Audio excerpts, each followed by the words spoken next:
sons and said, gather yourselves together, that I may tell you that which shall befall you in the last days. Gather yourselves together and hear ye, sons of Jacob, and hearken unto Israel your father. Reuben, thou art my firstborn, my might in the beginning of my strength, the excellency of dignity and the excellency of power.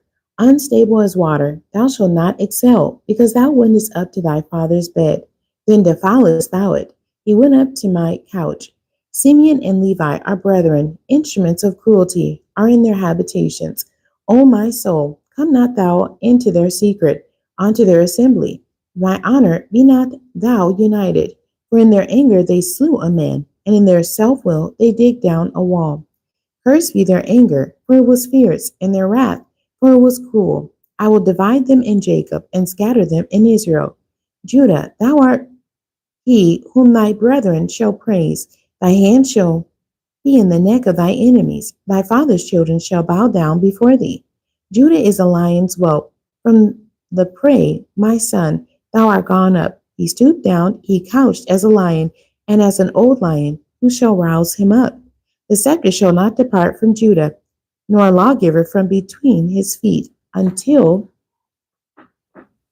Shiloh come, and unto him shall the gathering of the people be, binding his foal unto the vine, and his ass's coat unto the choice vine. He washed his garments in wine, and his clothes in the blood of grapes. His eyes shall be red with wine, and his teeth white with milk. Zebulun shall dwell at the haven of the sea, and he shall be for a haven of ships, and his border shall be unto Zidon. Issachar is a strong ass couching down between two burdens, and he saw that rest was good, and the land that it was pleasant, and bowed his shoulder to bear, and became a servant unto tribute. Dan shall judge his people as one of the tribes of Israel. Dan shall be a serpent by the way, an adder in the path that biteth the horse heels, so that his rider shall fall backward. I have waited for thy salvation, O Lord. Gad, a troop shall overcome him, but he shall overcome at the last. Out of Asher his bread shall be fat, and he shall yield royal dainties. Naphtali is a hind let loose, he giveth goodly words.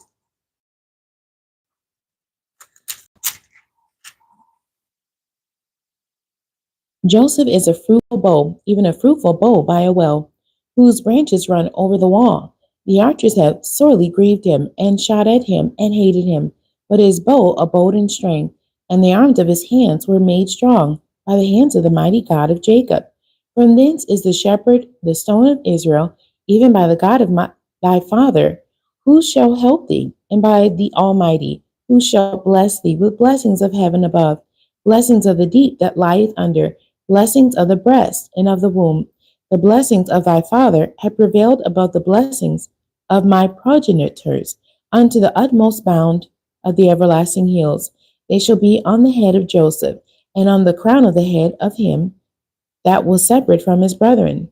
Benjamin shall raven as a wolf.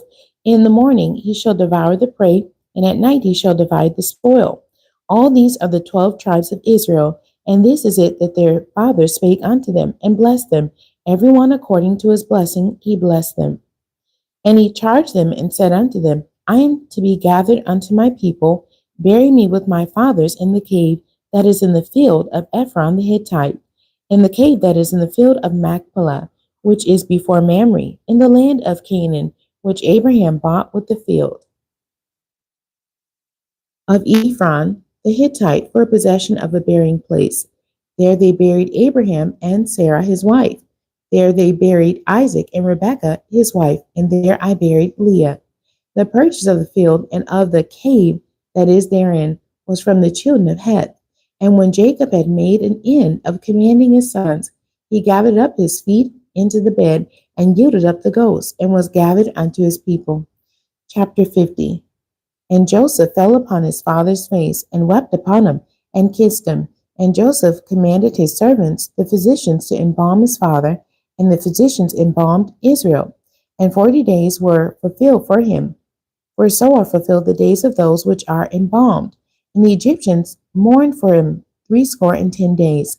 And when the days of his mourning were past, Joseph spake unto the house of Pharaoh, saying, If now I have found grace in your eyes, speak, I pray you, in the ears of Pharaoh, saying, My father made me swear, saying, Lo, I die in my grave which I have digged for me in the land of Canaan.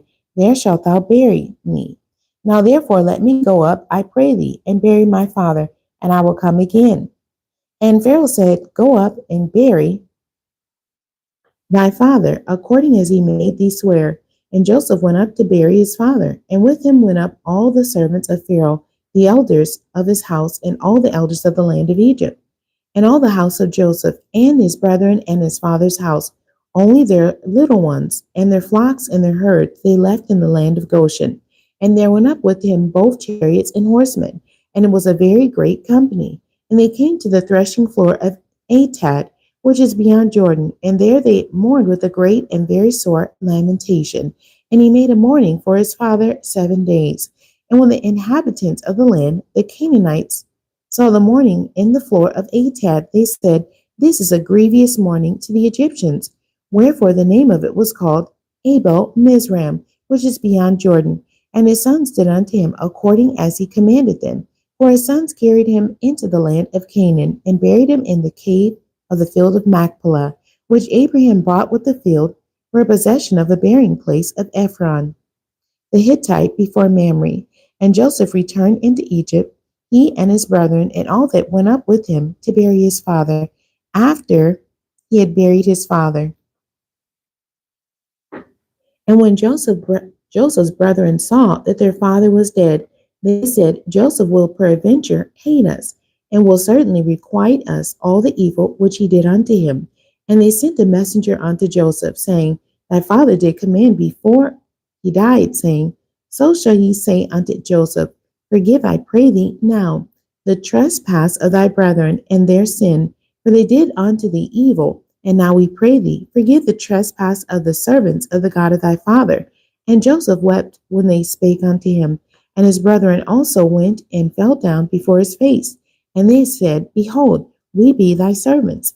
And Joseph said unto them, Fear not, for am I in the place of God? But as for you, ye thought evil against me, but God meant it unto good, to bring to pass it is this day to save much people alive. Now therefore, fear ye not, I will nourish you and your little ones. And he comforted them and spake kindly unto them. And Joseph dwelt in Egypt, he and his father's house, and Joseph lived 110 years. And Joseph saw Ephraim's children of the third generation, the children also of Machir, the son of Manasseh, were brought up upon Joseph's knees. And Joseph said unto his brethren, I die, and God will surely visit you, and bring you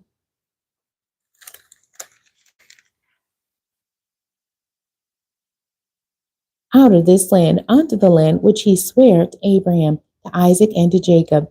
And Joseph took an oath of the children of Israel, saying, God will surely visit you, and ye shall carry up my bones from hence. So Joseph died, being 110 years old, and they embalmed him, and he was put in a coffin in Egypt.